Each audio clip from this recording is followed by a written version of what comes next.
नमस्कार दोस्तों, मैं हूं शान और आप देख रहे हैं SR न्यूज गुजरात।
પોલીસને જે તે વ્યક્તિએ પોલીસે પોતાની અંડરમાં લઈ લીધો છે અને ખાલી ખોટી અફવાઓ ફેલાવેલી છે કે મસ્જિદ ઉપર હુમલો થયેલો છે, આટલા લોકોને મારશે તો નહીં ચાલે, બસ આટલું જ છે, તેથી વિશેષ કંઈ નથી।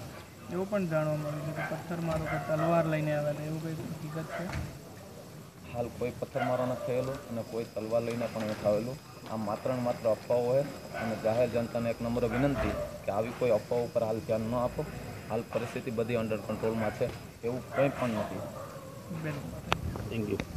આસપાસ જે ટ્રાફિક થયેલો દરમિયાન ગાડીવાળા અને દુકાનવાળા વચ્ચે થોડી બોલાચાલી થઈ, એમાંના 10-15 જણા દુકાનવાળા સામે બોલાચાલી કરીને જે સમય જતા રહેલા।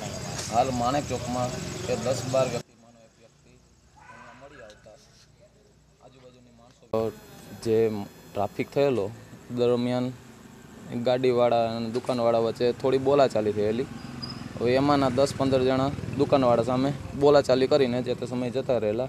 હાલ માણેક ચોકમાં એ 10-12 વ્યક્તિમાંનો એક વ્યક્તિ અહીંયા મળી આવતા આજુબાજુની માણસો ભેગા થઈ અને એને પકડી અને એવું કીધેલું કે ભાઈ આ જ વ્યક્તિ બોલાચાલીમાં હતો। હવે એ બાબતે પોલીસને જે તે વ્યક્તિએ પોલીસે પોતાની અંડરમાં લઈ લીધો છે અને ખાલી ખોટી અફવાઓ ફેલાવેલી છે કે મસ્જિદ ઉપર હુમલો થયેલો છે, આપણા લોકોને મારશે તો નહીં ચાલે, બસ આટલું જ છે, એથી વિશેષ કંઈ નથી। એવું પણ જાણવા મળ્યું છે કે પથ્થરમારો કે તલવાર લઈને આવ્યા હતા, એવું કંઈ હકીકત છે? હાલ કોઈ પથ્થરમારો નથી થયેલો અને કોઈ તલવાર લઈને પણ નથી આવેલું। આ માત્ર ને માત્ર અફવાઓ છે અને જાહેર જનતાને એક નમ્ર વિનંતી કે આવી કોઈ અફવાઓ ઉપર હાલ ધ્યાન ન આપો। હાલ પરિસ્થિતિ બધી અંડર કંટ્રોલમાં છે, એવું કંઈ પણ નથી। नमस्कार, मैं हूं रवि दुबे और आप देख रहे हैं SR news Gujarat. Like, subscribe and share.